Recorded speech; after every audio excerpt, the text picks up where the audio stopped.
우리는 죽은 사람들 같다. 누군가 바닥에 주저앉는다. 시간이 한 방울씩 흐른다. 내 육체는 이미 내 것이 아니었다. 배는 볼록하게 나왔고 팔다리는 장작개비 같았으며 얼굴은 아침이면 부었다가 저녁이면 홀쭉해졌다.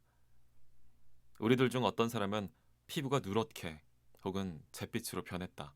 사나흘 만나지 못하면 서로를 알아보기도 힘들었다.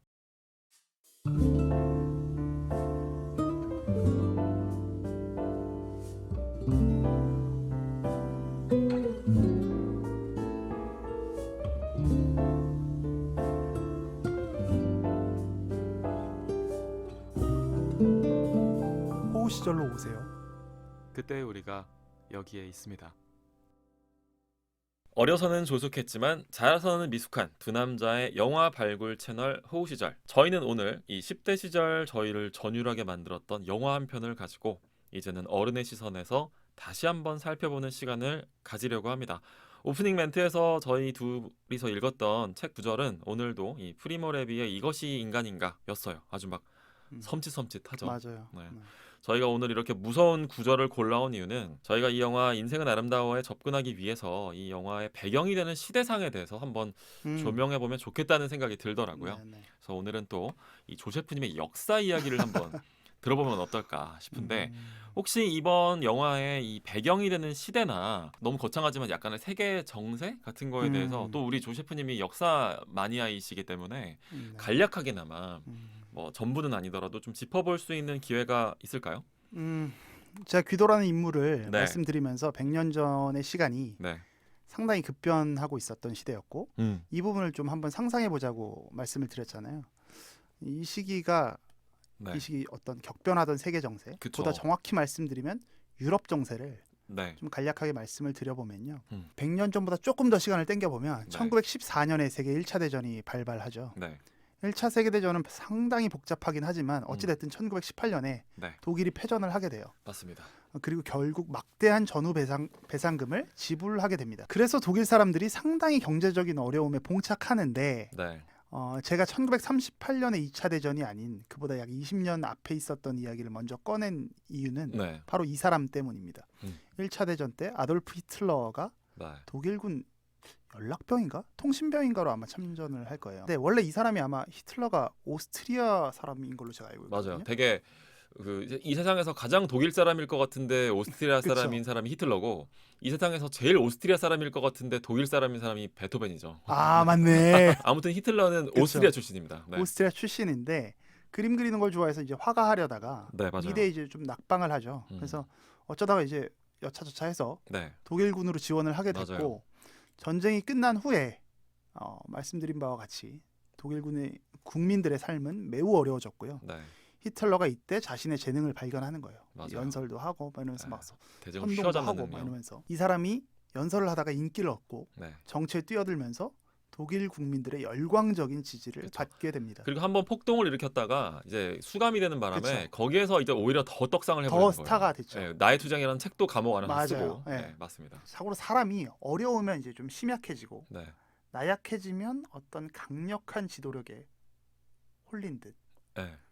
자신들의 주권을 내어 맡기는 경우들이 자주 발생하는 거죠. 그쵸. 마치 우리가 벌써 몇 에피 전일 텐데 네. 나의 해방일지에서 미정이가 이런 상태일 수도 있어요. 아 맞아요. 그쵸. 그러니까 우리들 많은 사람들이 이런 상태일 수 그쵸. 있다는 거예요. 네. 아, 그래서 너무 정확한 지적입니다 이거는.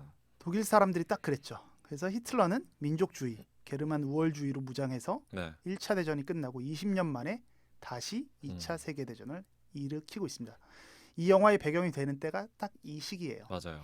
그래서 당시 독일은 엄청난 군사력을 갖고 있었고 좀 더 이제 전장을 넓혀 보면 네. 미국은 웬만하면 전쟁에 끼어들려고 그쵸. 안 했어요. 진주만 이전에는. 그리고 이때만 해도 미국이 명실공히 1등은 아니에요. 근데 독일 입장에서는 유럽 전체와 싸우기는 힘들었고 네. 그래서 일종의 군국주의 세 나라가 뭉칩니다. 요새 나라가 어느 나라죠? 일본이 아시아 쪽의 전장을 맡고요. 네. 독일이 유럽의 전장을 맡는데 독일이 다 상대할 수는 없잖아요. 네. 뭐 왼쪽 오른쪽에 프랑스도 있고 뭐 그쵸. 러시아도 있고 뭐 위로 올라가면 영국도 있고 네. 하니까 그래서 이때 독일과 협조하는 나라가 바로 음. 이탈리아인 거죠. 네. 실제로 나치를 갖다 이제 파쇼라고 하잖아요. 네네. 근데 그 파시즘이라는 게 이탈리아에서 발행을 한 거고 네. 바로 이탈리아의 총리였던 그 베니토 무솔리니가 아주 맞습니다. 대표적인 인물이죠. 네. 그래서 이 영화를 보면 인생은 아름다워 이제 굉장히 코미디 영화이고 네. 상당히 풍자적인 면들도 있거든요. 그래서 귀도의 친구 그 페르치오였나? 네, 페르지오였나? 그 친구가 일하는 그 인테리어 집 사장 있잖아요. 맞아요. 귀도가 자꾸 모자 붙이는 사람. 맞아요. 그 사람이 자신들의 자식들을 네. 나무라는 씬이 있어요. 네. 그 씬에서 아이들 이름이 아돌프랑 베니토거든요. 그래서 좀 조용히 하라고 네, 떠들지 말라고 막 이러는데 정말이지 베니토와 네. 아돌프가 히틀러와 무솔리니가 골칫덩이였다는 걸 이제 그게. 보여주고 있는 거죠. 그러니까 인생은 아름다워 그런 류의 또 풍자를 많이 하고 있더라고요. 그쵸. 다시 보니까. 네, 재밌어요. 이야기 나온 김에 네. 히틀러와 무솔리니에 대해서 조금만 더 이야기를 해보면 너무 재밌을 것 같아요. 네. 저도 잘은 모르는데 네. 뭐 여러분들 아시는 정도이겠지만 두 사람은 아주 극단적 극우파로 분류되잖아요. 네. 근데 실제로 이 두 사람이 정치를 입문할 때는 아마 사회주의 쪽이었던 것 같아요. 그리고 나치라는 말에 그 그쵸? 말이 맞아요. 국가 사회주의 정당이에요. 네. 그런데 이걸 보면 음. 인간이 정말 철학이라는 게 얼마나 얄팍한 건지 음. 그게 아니면 최소한 인간이 얼마나 쉽게 철학의 탈을 쓸 수 있는지 네네네. 알 수 있는 대목이죠. 이 두 사람을 보면서. 네. 그래서 무엇보다 그 얄팍한 인간들에게 사람들이 얼마나 쉽게 보기 좋게 속았는지 우리는 불과 100년 전의 사람들을 통해서 맞아요. 알 수 있다는 겁니다. 저는 이 두 사람이 사실 정치 철학을 갖고 있지 않다라고 봐요. 굳이 분류를 하자면 네. 과도한 민족주의와 뭐 군국주의를 내세워서 실제로는 자신들의 어떤 사적 욕망을 실현하려 했던 인간들 정도로 사실 저는 정리합니다. 네. 근데 어찌됐든 정당한 시민들의 표로 이들이 집권했다는 것만큼은 네. 부정할 수 없는 그렇죠. 사실이고 뭐 압도적인 절대로 잊어서도 안 될 일이겠죠. 수많은 정치 철학과 사상, 주장이 이 시대에도 여전히 열정적으로 나타나고 있죠. 지금도. 네. 분명한 것은 제가 이제 무솔리니나 히틀러를 보면서 느낀 건 그 어떤 철학과 사상, 인간보다 우선할 수 없다. 이것만큼은 분명히 지켜야 된다라는 생각을 오히려 두 사람을 보면서 인간보다 어떤 게 우선하면 안 된다. 철학이나 이념이나 주장이나 네네네. 그 어떤 것도 근데 이게 무시로 우리가 흔들리거든요. 그렇죠. 정말 우리 선거 양상에서 보면 진짜 많이 나타나요. 네. 이거를 그리고 때때로 되게 아리까리해지거든요. 묘해지고. 그래서 우리 각자의 삶의 결정의 순간에서 네. 이걸 계속 인지하고 있지 않으면 언제든 100년 전의 사건은 네. 다시 일어날 수 있다. 누군가를 추앙하다가 그렇죠. 맞아요. 그런 생각을 히틀러와 무솔리니를 보면서 좀 했었던 것 저는 같아요. 지금의 정치인들에 대한 추앙도 네. 곳곳에서 발견되고 있다고 보고요. 맞습니다. 저희가 언젠가 어느 방송에선가 말씀드린 적이 있는데 정치인들도 국민들한테 내가 너희들한테 행복을 줄게라고 뻥을 쳐요. 그건 말씀하셨었죠. 네, 뭐 행복을 준다는 그쵸. 건 사실은 종교의 영역이거든요. 그런 류의 넘나들고 있는 것들을 볼 때 저는 되게 뭔가 간담이 서늘해지는 듯한 느낌을 받고 공포감이 들 때가 있죠. 네.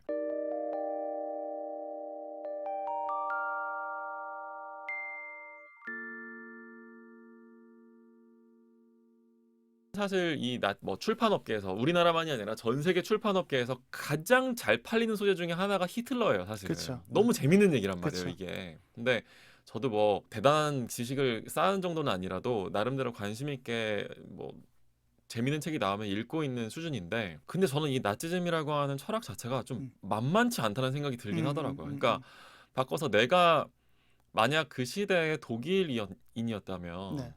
히틀러를 정말 어떻게 생각했을까? 정말 그렇죠. 지금처럼 이렇게 악마라고 그냥 선을 그을 수 있었을까? 맞아요. 근데 막상 히틀러를 실제로 만나본 영국의 뭐 챔벌린 총리라든지 네. 이런 사람들은 히틀러를 한 3-4번 만나고도 몰랐죠. 몰랐다는 거예요. 저 맞아요. 사람은 절대 그 폴란드 침공 안 할 거야. 뭐 그럴 나한테 만한 사람이 아니야. 내 눈을 보면서 얘기했다고 맞아. 얘기를 했어요. 그만큼 간파하기가 어려웠다는 거죠. 그쵸. 눈앞에서 그걸 보고도. 아까 이제 히틀러의 그 1차 세계대전 이야기를 하셨는데 그 당시 독일인들의 그 관점 얘기를 하셔가지고 저도 생각이 난 얘기가 1차 세계대전 패전 이후에 독일인들의 심정이 어땠을까? 이제 여러 가지 책들을 읽어보면 독일이 패배 선언을 하기 직전까지의 전황이 독일한테 그렇게 불리하지가 않았다는 거예요. 그래서 위정자들이 성급하게 패배 선언을 해버렸다라고 하는 공감대가 독일인들에게 형성돼 있었던 거예요. 맞아요. 네. 그래서 그러다 보니까 이 사람들 앞에 청구된 이 막대한 배상금은 독일 국민들의 입장에서는 약간 납득이 불가능한 거였던 거고 그다음에 그 히틀러의 경우에는 그 1차 세계대전 패배 선언을 병원 안에서 들었다는 거거든요. 네. 병원에서 죽을 고생을 하고 누워 있는데 한 번 전장에서 싸워본 적도 없는 인간들이 패배 선언을 해버린 거예요. 그 환장하는 거지. 그러면 짜증 나는 거죠. 이 당시에 독일인들은 되게 뼈에 사무치는 분노감이 있었을 거라고 봐요. 그 당시에 있었죠. 네, 그랬다 보니까 히틀러가 야 우리가 뭘 잘못했냐? 라고 하는 그 선동에 홀랑 넘어가 버린 거죠. 그렇죠. 근데 이 나치즘이라고 하는 철학 자체가 저는 상당히 그 당시 사람들한테는 매력적으로 느껴지는 부분이 많았을 것 같고 납득 가능했었죠. 그 네. 당시에 독일인들의 심정에서는. 네. 그러니까 그게 이제 우리가 결과론적으로 볼 때는 당연히 네. 그런 사상이었죠. 잘못된 사상이었죠. 그러나 그것이 그 시대 때는 홀랑 넘어가기 너무 쉬운 사상이죠. 네. 그리고 또 되게 간과하면 안 되는 것 중에 하나가 우리가 그 시대를 상상할 때 이 유태인 학살 있잖아요. 네. 지금 히틀러가 죽인 유태인이 600만이라는 그쵸. 거거든요. 근데 그 당시에는 유태인 학살이 알려지지 않은 시점이에요. 그러니까 우리가 나치즘에 대해서 비판을 함에 있어서 되게 큰 이유를 차지하는 것 중에 하나가 바로 이 유태인 학살인데 네. 이게 요 당대에는 그렇게 확정적인 사실로 알려지기 않았기 때문에 그 시대를 살았던 사람들은 더 뭔가 그 시대 때 네. 유태인에 대한 인식이 그랬기 때문에 그렇죠. 네네. 그 네. 당시에 사실 미국이든 어디든 간에 유태인은 다 미워했어요. 네. 유럽 사람들은 다. 유대인들이 이렇게 핍박받은 이유가 뭐였을까요? 뭐 이렇게 제가 알기로는 뭐 은행업 같은 거 하면서 뭐 네. 이자 비싸게 받고 그런 뭐 저도 뭐 그 정도인 건데 네. 이 영화가 이제 유대인들이 받았던 네. 어떤 핍박, 네. 뭐 홀로코스트라고 하죠. 그렇죠. 그 참상과 유대인들이 겪은 고난을 세상에 이제 알린 아주 네. 대표적인 작품이죠. 뭐 맞아요. 스필버그 감독의 쉰들러 리스트나 네. 뭐 로베르토 베니니의 인생은 아름다워 정도인 것 같은데 네. 그 외에도 되게 많지만 근데 이게 유태인 이야기 하셔서 네. 드린 말씀인데 그래서 인생은 아름다워가 욕먹는 부분도 있어요. 그래요? 이게 홀로코스트 포르노다. 아. 뭐 이런 형태로 하는 부분이 있죠. 유대인 학살이 만행이었으면 네. 이견의 여지가 없지만 과연 저 유대인들은 지금 어떤가라는 어떤 현실 정치와 네. 사회에 대한 이제 인식의 확장을 했을 때 이 네. 영화가 과연 좋은 영화이냐라는 비판을 하시는 분들도 많이 그렇구나. 있죠. 이 영화를 비판하는 사람도 네. 있군요. 그러니까 영화 자체를 까는 게 아니라 네네네. 이 영화가 던지는 메시지가 어떤 포지션. 잘못 흘러갈 수 있다. 뭐 이런 오. 부분으로 해석하시는 분들도 많은데 그렇군요. 이야기 들으시는 분들 중에서는 뭐 훨씬 더 자세하게 알고 계신 분들도 많겠지만 네. 자료 찾기 좀 귀찮으시면 음. 약간 유태인들에 대한 이야기를 좀 해드리는 게 네. 어떨까 싶어서 말씀을 좀 드려보면요. 음. 상식적으로 원우 씨 얘기했던 거랑 비슷해요. 아무리 히틀러가 네. 미친놈이라고 해도 네. 게르만 우월주의를 내세웠다고 해도 갑자기 애먼 사람들을 막 죽일 수는 없잖아요. 그렇죠. 이렇게 유태인이라는 사람들, 유대인들을 죽일 수 있었던 데에는 뿌리 깊은 유럽인들의 어떤 유대인에 대한 증오감, 네. 이 미움의 감정을 사실 히틀러는 활용한 거거든요. 네. 네. 왜 이렇게 싫어하냐 이게 좀 궁금한 거죠. 네. 근데 여러분들이 알고 계시는 그 어렴풋한 이유가 사실 전부라고 저는 생각해요. 거의 네, 대부분. 근데 1차적으로 유럽이 이제 기독교 사회잖아요. 네. 근데 기독교는 이제 성경이라는 경전을 믿고 있고 성경은 구약과 신약으로 나뉩니다. 네. 구약과 신약에서 유대교와 기독교가 분리되는데요. 그냥 정리하면 쉽게 네. 신약은 예수를 신의 독생자 그리고 삼위일체의 신으로 믿는 건데 유대교는 예수를 인정하지 않아요. 그렇죠. 그래서 폰티우스 필라투스라는 로마의 관료가 예수를 죽이는 장면이 나오죠. 성경에서는 빌라도 총독이라고 맞습니다. 나오는데 네.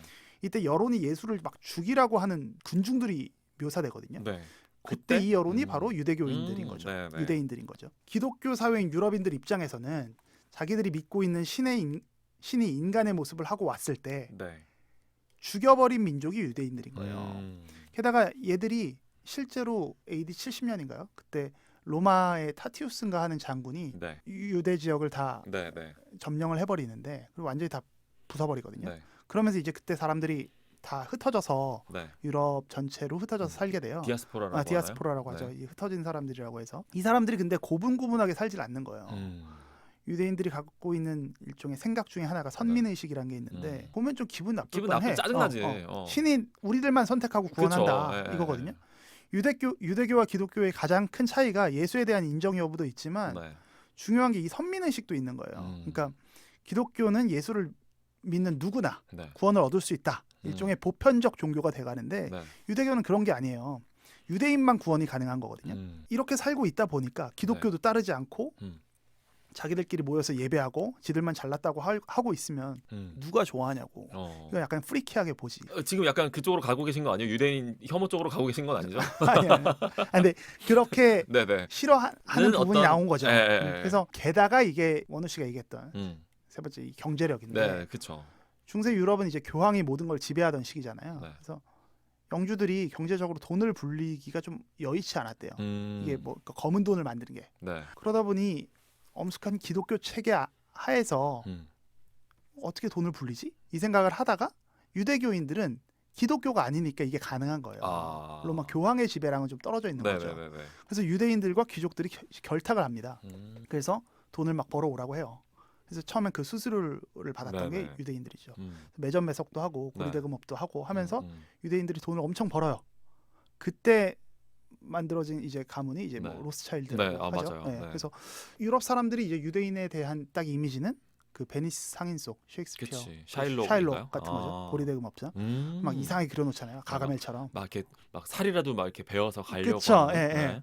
아주 고약한 사람으로 음. 인식하고 있는데 이 한 세 가지 정도 이유, 종교적 이유, 네. 선민의식, 그리고 경제적 이유 때문에 음. 유대인들을 여지껏 싫어했던 거죠. 네. 그리고 이 감정을 이제 히틀러는 이용한 건데 음. 그러니까 이런 상황이 되다 보니까 유럽이 어려울 때마다 유대인들은 좀 희생양이 돼요. 네. 그래서 사실 이때까지 유대인은 좀 불쌍한 거예요. 생각해 음. 보면 그러니까 학교에서 공부는 잘하는데 네. 우리랑은 좀 다르고 음. 어울리지도 못하고 음. 게다가 힘도 없으면 그래서는 안 되지만 그 약육강식의 학교 그치. 생활에서는 괴롭힘을 당하는 경우를 많이 보잖아요. 그렇죠. 재수없다고 하면서 막 만만하다고 하면서. 네. 그러니까 100년 전에 유럽에서 특히 독일인들은 1차 대전 전후 배상금으로 엄청나게 경제는 쪼들리고 네. 원우 씨가 잘 말씀해 주신 것처럼 무능함에 대한 분노가 엄청나게 맞아요. 폭발해져 있는데 네. 이 잘 살고 있는 유대인을 보면 네.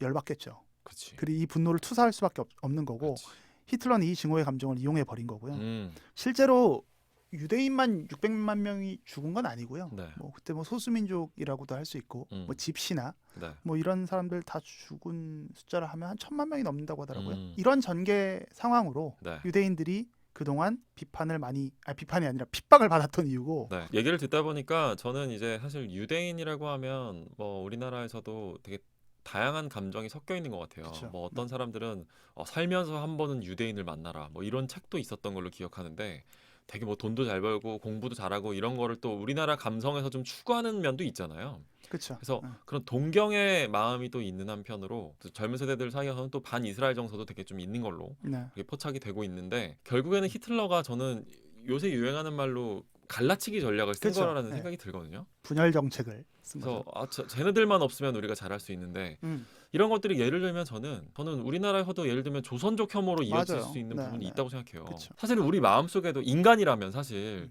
그런 류의 감정에 좀 무릎을 꿇게 되는 면도 있는 것 같다는 거죠. 그래서 생각보다 가까이에 이런 혐오감의 정서들이 있지 않나라는 생각이 들 때도 있다는 거죠. 그러니까 본질적으로 이야기를 하면 아주 본질로 다가가면 사실 그 네. 출발은 비슷하게 할 수 있는데 음, 나타나는 양상이나 네. 정도를 우리는 바라볼 수밖에 없는 것 같아요. 아주 절대적으로 비교하기 시작하면 네. 이거는 좀 어려운 것 같고 음, 과연 어디까지 우리가 용인할 수 있는 그렇죠. 거냐.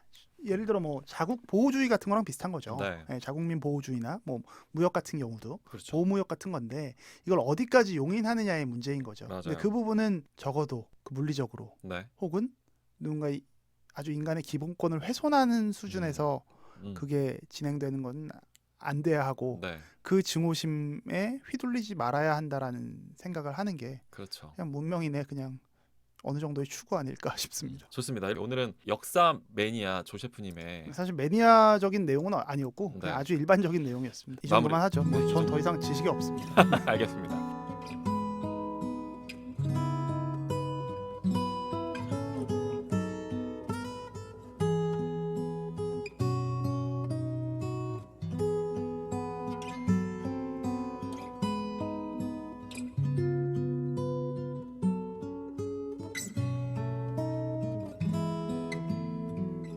우리의 호우 시절